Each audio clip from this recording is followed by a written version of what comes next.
Welcome back to my YouTube channel. My name is Jessica Fortunes. I am a social media strategist and a content creator. So if this is your first time here, welcome. I do hope that you stick around and I hope that you use the subscribe button to become part of the family. Okay, to my returning subscribers, thank you very much for coming back once again. I am happy to have you here.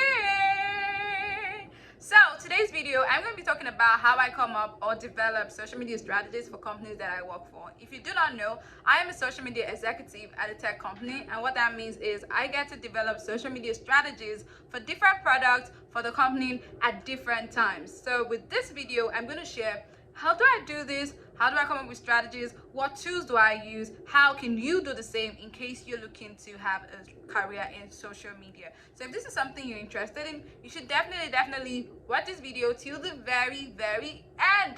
Don't skip a button because it's gonna be like really filled with nuggets and words of wisdom from moi, who have been doing this for a few years. And just to say so, actually, I'm also going to be hosting a class in July for those who are interested in a career in social media as a 9-to-5. Yes, I do social media as a 9-to-5 and I get paid my money. So yes, it's a career. You can make money from it. You can become your own boss from it. Okay, if that's something you're interested in, I'll put the link in the bio for you to join the class, and I'm going to put the flyer somewhere here so you can see more details about it.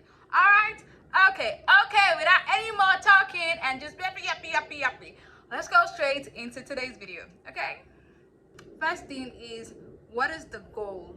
Like, what's the company goal, right? What are we trying to achieve? At different points, at different times, there are different goals for different companies, and depending on the stage, the size of the companies, the goals could vary, right? So the first thing I would usually do is have a talk with my team members to say, oh, what's the goal at this point in time? Talk with the product manager, the product developer, whoever it is that worked on the product, who knows the product in total, or whoever it is at the company who knows the company well, and at this point knows like the goal we're trying to achieve. So like, what's the goal, right? What are we trying to do? Now the goals could vary, right? So sometimes the goal could mean, oh, grow the brand. Sometimes it could mean turn customers into advocates. Sometimes it could mean get more customers. Sometimes it could mean, oh, retention. So all of these goals require different strategies, right? So that's why the goal is very important, because with the goal at the back of my mind, I then know, oh, okay, this is the best strategy, or this is the best way to go forward, right? The next stage really is, who's our target audience, right? What's the product doing? Who does it serve? Who needs the product? Where are they? You know, if you say, oh, I'm trying to serve Gen Z, I'm trying to serve older people, I'm trying to serve millennials, I'm trying to serve writers, then I'm like, okay, all right, if those are the people we're trying to serve, then we're going to have to try to understand them. We're going to try to get into their mind and try to get data about them. Then the next thing is competition analysis. Yes, we're going to have to find out who exactly is doing what we do. Who exactly already has the kind of product we're trying to build or we built. So, you know, where are they at? What are they doing? What exactly is their unique point? How can we be different from them? What advantages do we have? Because at the end of the day, everybody has an advantage. You just have to find yours and use it. Okay, so at this point, we have a goal, we have a target audience, we've done our competition analysis. Now the next point is for you to start to look for inspiration. Like I said before, regardless of what it is you're doing, somebody else has done it before. And so we're not trying to reinvent the wheel. We know we're not. We're only trying to do it a bit different so that it is more, you know, more accessible, more people like it. I mean, even technology, when you look at technology companies are really not doing anything out of the blue. What you're doing is finding ways that technology can make people's life better. So it means that you have to have inspiration. So you need to spend time researching, you know, exploring things, reading things, getting ideas and inspiration, you know, from content ideas to like what type of content will make people, you know, emotional, what will make them tick. You do like all of this research, get a bunch of inspiration from different places. Like, don't try to restrict yourself to say, oh, I'm working with a fintech company, so I'm only going to get my inspiration from fintech companies. No, that's not true. You can get inspiration by looking at another industry because they're doing something else that you can take and kind of tweak it. So be open to checking everywhere, and then I go ahead to create my content calendar. Yes, that's the next step. Once you have your content calendar, you then put dates. Oh, for this date, on Monday, I'm going to do inspiration. On Tuesdays, I'm going to do how-tos. On Wednesdays, I'm going to do Wisdom Wednesday. On Thursday, Throwback Thursday. On Friday, Flashback Friday. On Saturday,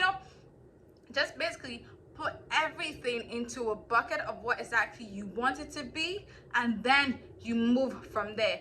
And the last step usually would be analytics. Now, this is the most boring part of content creation or creating a strategy for me, but then it is also the most important. When you've also, done all of these beautiful things that you've done, you need to also have like a way to track, a way to get feedback, because you need feedback, and feedback is basically what you use in making more informed decisions as you continue in the process. So you want to make sure you have your template for your feedback, you want to have your analytics, your report sheet. Just put everything together and say, okay, this is how I'm going to count, this is how I'm going to keep count of my KPIs, this is how I'm going to keep count. Do I have more numbers? Did the numbers grow? What mistakes did I make? What do I need to do better?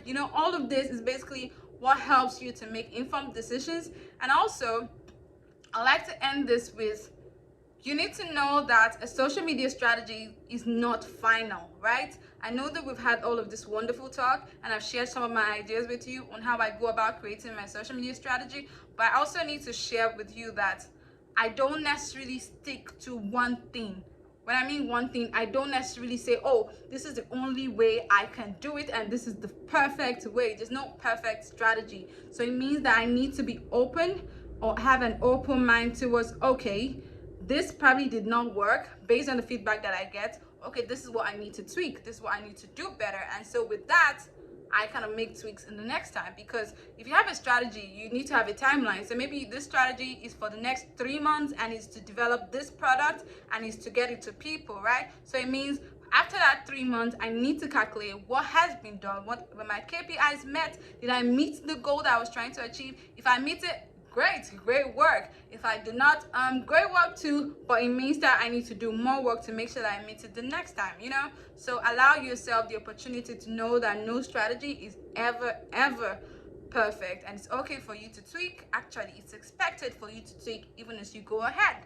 Okay, all right. So at this point, I'm now going to talk about what tools I use to create my social media strategy. So my very best usually is Canva. I like Canva because Canva already has like some already made templates, right, which is great. But I also know that not every time do I use their template, because sometimes it just isn't it. So I like to create from scratch as well. And so when I'm trying to create from scratch, I use Google Slides as well. So I use Canva, I use Google Slides. Sometimes I actually also use my Google Doc, because when I'm trying to come up with ideas and research, I just like to type in what I'm doing, basically to be able to put all my thoughts down, or maybe just write it down on a paper. So that's another thing. I like to write down my ideas, because you never know when the spirit is leading you. You need to make sure that you're sharp to get it. You're very sharp to get it. So yes, I like to also do that. So Canva, Google Slides, Google Doc as well. And then for my analytics, I use Google Excel sheet to make sure what my reports are and all of that. I'm going to share another video on how you can keep notes of your analytics and also your content calendar. For content calendar, I like to use